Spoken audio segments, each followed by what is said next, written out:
मित्रों नमस्कार।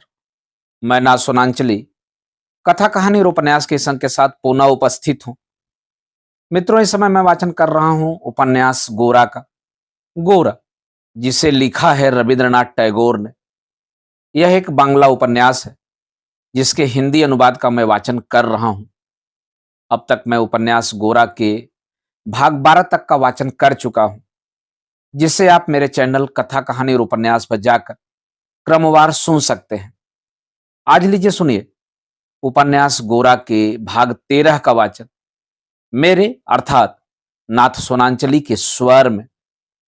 विनय का मन दोपहर को फिर गोरा से मिलने के लिए बेचैन हो उठा। गोरा के सामने झुक जाने में कभी उसे संकोच नहीं हुआ, लेकिन अपना अभिमान न भी हो तो दोस्ती का तो एक अभिमान होता है, उसे भुला देना आसान नहीं होता है।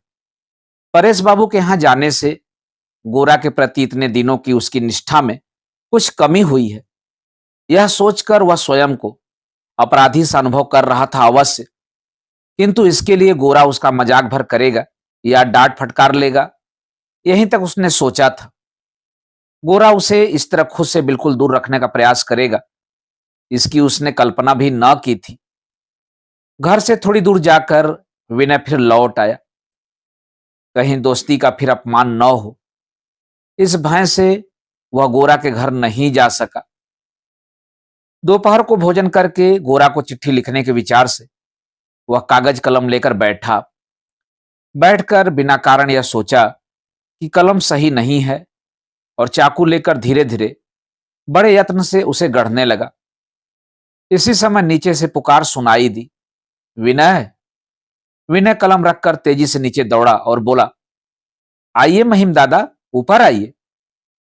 ऊपर के कमरे में आकर महिम विनय की खाट पर बैठ गए और कमरे की सब चीजों का निरीक्षण एक बार अच्छी तरह से करके बोले, मैं तुम्हारा घर जानता न हूं सो बात नहीं है, बीच बीच में खबर लेता रहता हूं और उधर ध्यान भी रहता है, लेकिन मैं जानता हूं तुम लोग आजकल के अच्छे लड़के हो, तुम्हारे यहां तंबाकू मिलने की उम्मीद नहीं है, इसीलिए जब तक जरूरी न हो।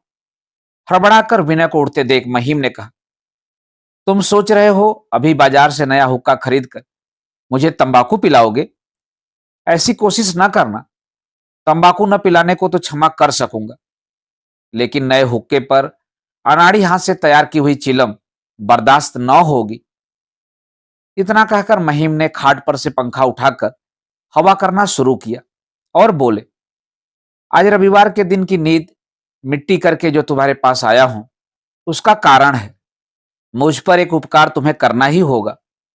विनय ने पूछा, कैसा उपकार? महिम बोले, पहले वादा करो तब बताऊंगा। विनय, मेरे वश की बात होगी तभी तो। महिम, केवल तुम्हारे वश की ही बात है और कुछ नहीं, तुम्हारे एक बार हां कहने से ही हो जाएगा। विनय, आप ऐसा क्यों कह रहे हैं? आप तो जानते हैं मैं घर का ही आदमी हूं, कर सकने पर आपका काम नहीं कर सकूंगा, यह कैसे हो सकता है? महिम ने जेब से एक दोना पान निकालकर दो पान विनय की ओर बढ़ाए और बाकी अपने मुंह में रख लिए।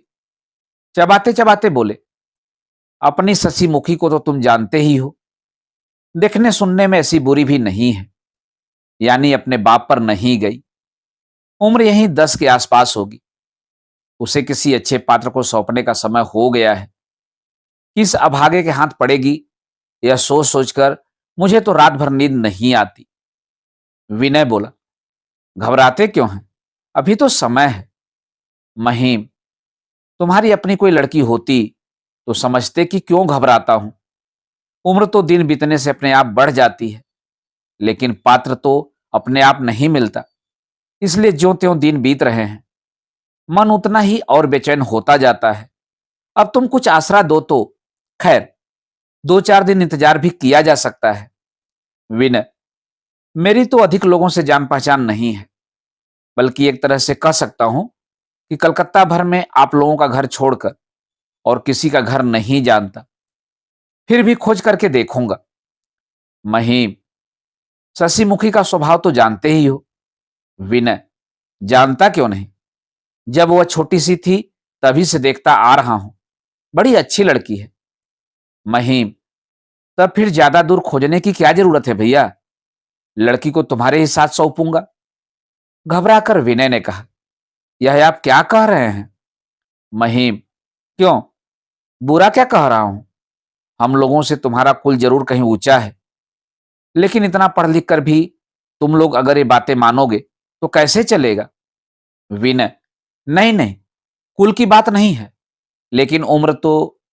महिम, क्या बात है, शशि की उम्र क्या कम है? हिंदू घर की लड़की तो मेम साहब नहीं होती, समाज को यूं उड़ा देने से तो नहीं चलेगा।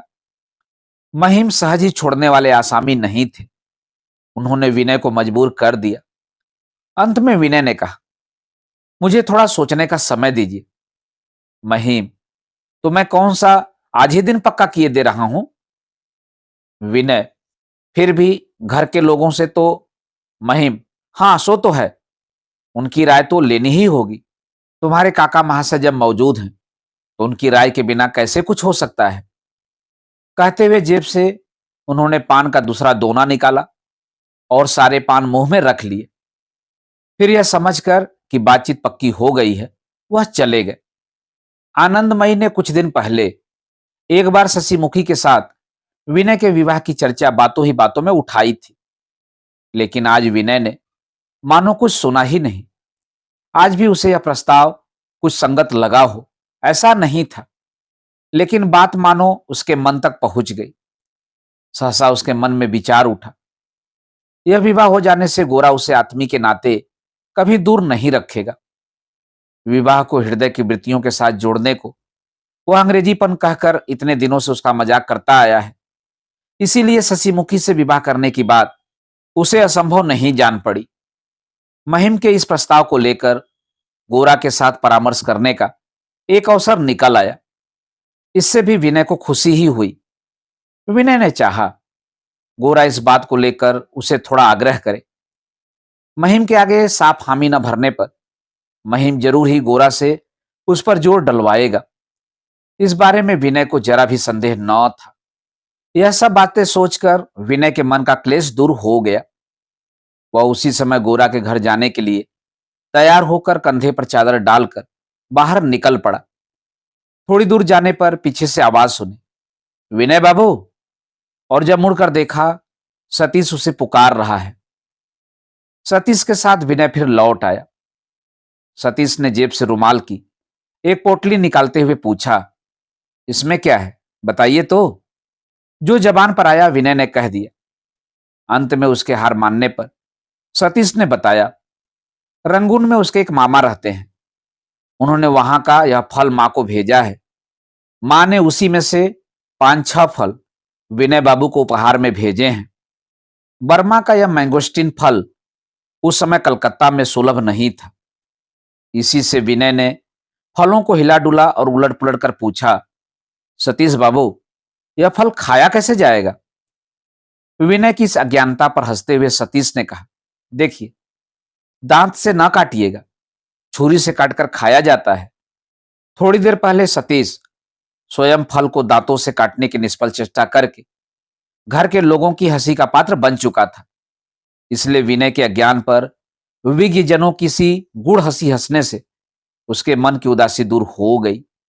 असमान उम्र के दोनों दोस्तों में थोड़ी देर तक इधर उधर की बातें होती रही।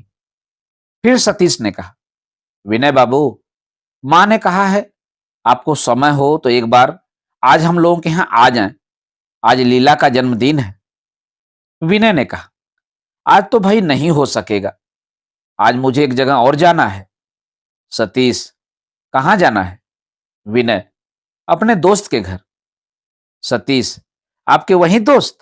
विनय, हां, दोस्त के घर जा सकते हैं, पर हमारे घर नहीं जाएंगे?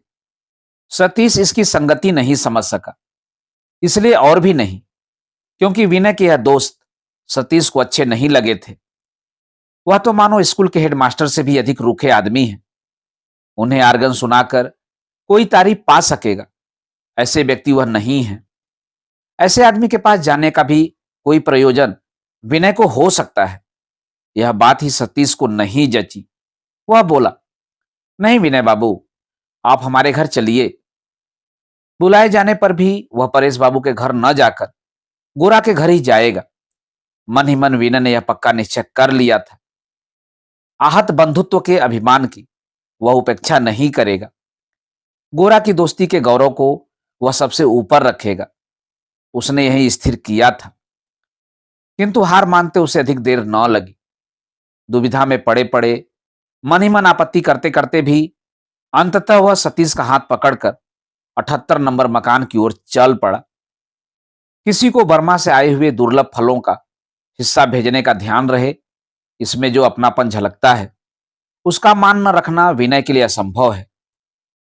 परेश बाबू के घर के पास आकर विनय ने देखा पानू बाबू और कुछ दूसरे अपरिचित लोग परेश बाबू के घर से बाहर आ रहे हैं। ये लीला के जन्मदिन पर दोपहर के भोज में निमंत्रित थे। पानू बाबू ने विनय को मानो देखा ही न हो, ऐसे भाव से आगे बढ़ गए। घर में कदम रखते ही विनय ने खुली हंसी की ध्वनि और दौड़ भाग के शब्द सुने। सुधीर ने लावण्य की दराज की चाबी चुरा ली थी। इतना ही नहीं, वह उस सारे समाज में इस बात का भंडाफोड़ करने की भी धमकी दे रहा था कि लावण्य ने दराज में एक कॉपी छिपा रखी है, जिसमें उस कवियस प्रार्थनी का उपहास करने के लिए ढेरों सामग्री है। जिस समय विनय ने उस रंगभूमि में प्रवेश किया, उस समय इसी बात को लेकर दोनों पक्षों में लड़ाई चल रही थी। उसे देखते ही लावण्य का गुट फौरन लोप हो गया। उनके हंसी मजाक में हिस्सा लेने के लिए सतीश भी उनके पीछे दौड़ा। कुछ देर बाद सुचरिता ने कमरे में आकर कहा, मां ने आपको जरा देर बैठने के लिए कहा है, वह अभी आ रही हैं। बाबा जरा अनाथ बाबू के घर गए हैं, उन्हें भी लौटने में देर न होगी। सुचरिता ने विनय का संकोच दूर करने के लिए गोरा की बात उठाई। हंसकर बोली, जान पड़ता है आपके मित्र यहां फिर कभी नहीं आएंगे। विनय ने पूछा, क्यों? सुचरिता ने कहा, हम लोग पुरुषों के सामने आती हैं, बात करती हैं, उन्हें यह देखकर जरूर अचंभा हुआ होगा। घर के कामकाज को छोड़कर और कहीं लड़कियों को देखना शायद उन्हें अच्छा नहीं लगता। इसका उत्तर देने में विनय कठिनाई में पड़ गया। बात का प्रतिवाद कर सकता तो उसे खुशी होती, किंतु झूठ वह कैसे बोले? बोला, गोरा की राय में लड़कियां घर के काम में पूरा मन न लगा पाए तो उनके कर्तव्य की परिपाटी नष्ट होती है। सुचरिता ने कहा, तब तो स्त्री पुरुषों का घर और बाहर का पूरा बंटवारा कर लेना ही अच्छा होता है। पुरुषों को घर में घुसने देने से भी तो शायद उनका बाहर का कर्तव्य अच्छी तरह संपन्न नहीं होता। आपकी राय भी क्या अपने मित्र की राय जैसी ही है? अभी तक तो नारी सिद्धांत के बारे में गोरा का मत ही विनय का मत रहा है। उसी को आधार बनाकर वह अखबारों में लिखता भी रहा है, किंतु इस समय यह बात उसके मुंह से न निकल सकी कि उसका मत भी वही है। उसने कहा, देखिए, इन सब मामलों में दरअसल हम सब आदतों के दास हैं। इसीलिए लड़कियों को बाहर आते देखकर मन में खटका सा होता है। उसके बुरा लगने का कारण यह है कि वह अन्याय है, अनुचित है, यह तो हम जबरदस्ती सिद्ध करना चाहते हैं। असल बात संस्कार की होती है, दलील तो केवल उपलक्ष्य भर होता है। सुचरिता ने कहा, जान पड़ता है आपके दोस्त के संस्कार बड़े दृढ़ हैं। विनय, बाहर से देखने पर सहसा ऐसा ही जान पड़ता है, किंतु एक बात आप याद रखिए, वे जो हमारे देश के संस्कारों से चिपटे रहते हैं, उसका कारण यह नहीं कि वे उन संस्कारों को अच्छा समझते हैं। हम लोग देश के प्रति अंधी अश्रद्धा के कारण उसकी सभी प्रथाओं की अवज्ञा करने लगे थे। वे इसी अनर्थ के निवारण के लिए खड़े हुए हैं। वे कहते हैं, हमें पहले श्रद्धा और प्रेम के द्वारा देश को समग्र रूप से अपनाना होगा। उसके बाद स्वाभाविक स्वास्थ्य के नियम के अनुसार अपने आप भीतर से ही सुधार का काम होने लगेगा। सुचरिता ने कहा, अपने आप होना होता तो इतने दिन क्यों नहीं हुआ? विनय, नहीं हुआ उसकी वजह यह है कि अब तक हम देश के नाम पर समूचे देश को, जाति के नाम पर समूची जाति को एक मानकर नहीं देख सके। फिर हमने अपनी जाति पर अगर अश्रद्धा नहीं की तो श्रद्धा भी नहीं की, यानी उसे ठीक से समझा ही नहीं। इसीलिए उसकी शक्ति भी सुप्त रही। जैसे एक रोगी की ओर देखे बिना उसे बिना दवा दारू और बिना पथ्य के एक और हटा दिया गया था। अब उसे दवा खाने में लाया जरूर गया है, किंतु डॉक्टर की उस पर इतनी अश्रद्धा है कि सेवा शुश्रूषा वाले लंबे इलाज की बात सोचने का भी धीरज उसमें नहीं है। उसे यही लगता है कि एक एक करके रोगी के अंग काट फेंके जाएं। ऐसी अवस्था में मेरा दोस्त डॉक्टर कहता है, अपने इस परम आदमी को इलाज के नाम पर काट कूट कर फेंक दिया जाए, मैं यह नहीं सह सकता। मैं अब इस अंग विच्छेद को बिल्कुल बंद करके पहले अनुकूल पथ्य देकर इसके भीतर की जीवन शक्ति को जगाऊंगा। उसके बाद काटने की यदि जरूरत होगी तो रोगी उसे सह सकेगा और शायद बिना काटे भी वो अच्छा हो जाएगा। गोरा कहते हैं, हमारे देश की वर्तमान स्थिति में गंभीर श्रद्धा ही सबसे बड़ा पथ्य है। इस श्रद्धा के अभाव के कारण हम देश को समग्र भाव से जान नहीं पाते और जान न पाने के कारण उसके लिए जो भी व्यवस्था करते हैं वह कुव्यवस्था साबित होती है। देश से प्रेम न हो तो उसे अच्छी तरह जानने का धैर्य नहीं होता और उसे जाने बिना उसका भला करना चाहने पर भी भला होता नहीं है। थोड़ा थोड़ा बराबर छिड़ते रहकर सुचरिता ने गोरा के बारे में चर्चा को बंद न होने दिया। विनय भी गोरा की ओर से जो कुछ कह सकता था सुलझा समझाकर कहता रहा। ऐसे अच्छे तर्क और दृष्टांत देकर और इतनी सुलझाकर उसने मानो पहले कभी यह बात नहीं रखी थी। गोरा खुद अपनी राय को इतनी सफाई और स्पष्टता से प्रकट कर सकता या नहीं, इसमें संदेह है। अपने इस अप्रत्याशित बुद्धि चातुर्य और अभिव्यक्ति की क्षमता पर विनय मन ही मन प्रसन्न हो गया और उसका चेहरा इसी खुशी में खिल उठा। विनय ने कहा, देखिए, शास्त्रों में कहा गया है, आत्मानं विद्धि, अपने को जानो, नहीं तो मुक्ति का कोई साधन नहीं है। मैं आपसे कहता हूं, मेरे मित्र गोरा में भारतवर्ष का यही आत्मबोध प्रकट रूप से दिखाई देता है। मैं उन्हें आम आदमी नहीं मान सकता। जब हम सबका मन ओछे आकर्षण और नएपन के लालच में फंसकर बाहर की ओर बिखर गया, तब वहीं एक अकेला व्यक्ति इस सारे पागलपन के बीच स्थिर खड़ा शेर की तरह गरज कर वही मंत्र देता रहा, आत्मानं विद्धि। यह चर्चा और भी काफी देर तक चल सकती थी।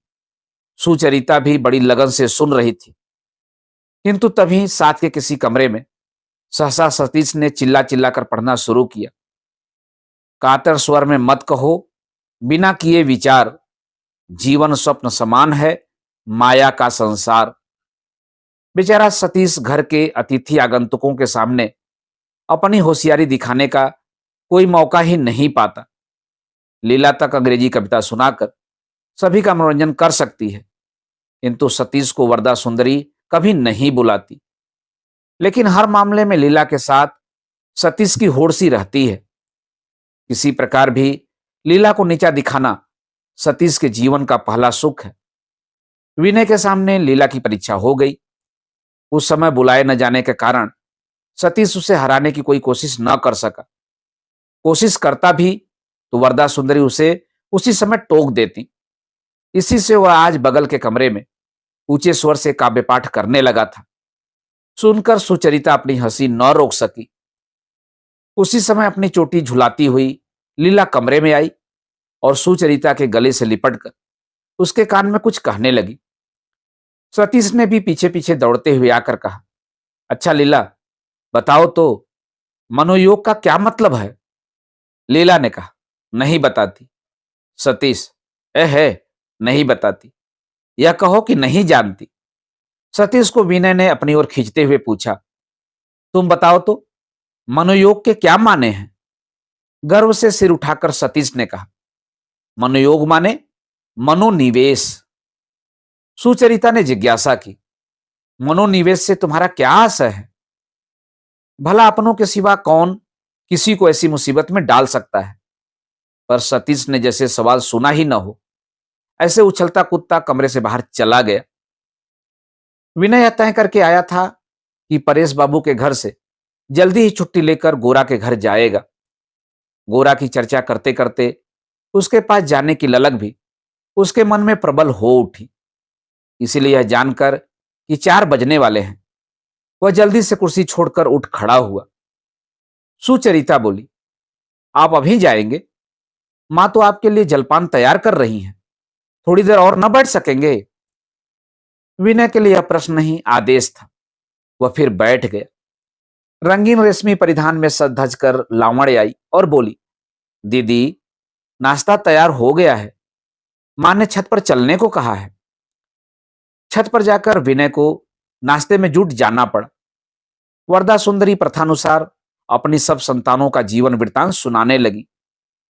ललिता सुचरिता को भीतर खींचकर ले गई। एक कुर्सी पर बैठकर लावण्य कंधे झुकाए लोहे की सलाइयों से बुनाई करने में जुट गई। कभी उसे किसी ने कहा था, बुनाई के समय उसकी उंगलियों की हरकत बहुत सुंदर लगती है। तभी से लोगों के सामने बिना कारण बुनाई करने की उसकी आदत हो गई है। परेश बाबू भी आ गए। सांझ हो चली थी। आज रविवार था। उपासना गृह जाने की बात थी। वरदा सुंदरी ने विनय से कहा, आपत्ति न हो तो आप भी हम लोगों के साथ समाज में चलें। ऐसे में मना करना कैसे संभव था। 2 गाड़ियों में बैठकर सब लोग उपासना भवन गए। लौटते समय जब सभी गाड़ी पर सवार हो रहे थे, तब सुचरिता ने अचानक चौंक कर संकेत करते हुए कहा, वे गौर मोहन बाबू जा रहे हैं।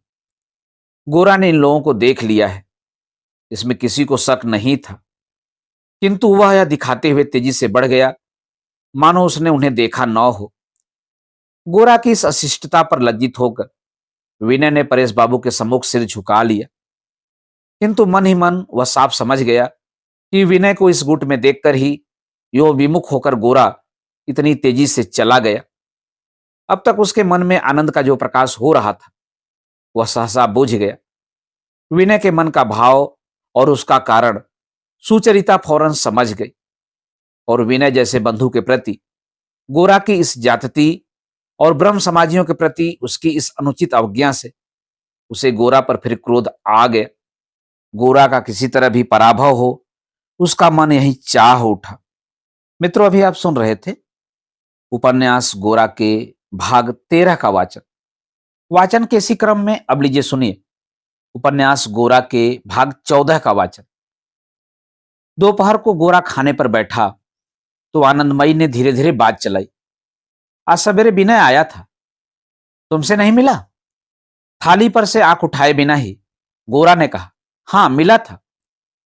बहुत देर तक आनंदमयी चुपचाप बैठी रही। उसके बाद बोली, उसे रुकने को कहा था, किंतु वह अनमना सा होकर चला गया। गोरा ने फिर कोई उत्तर न दिया।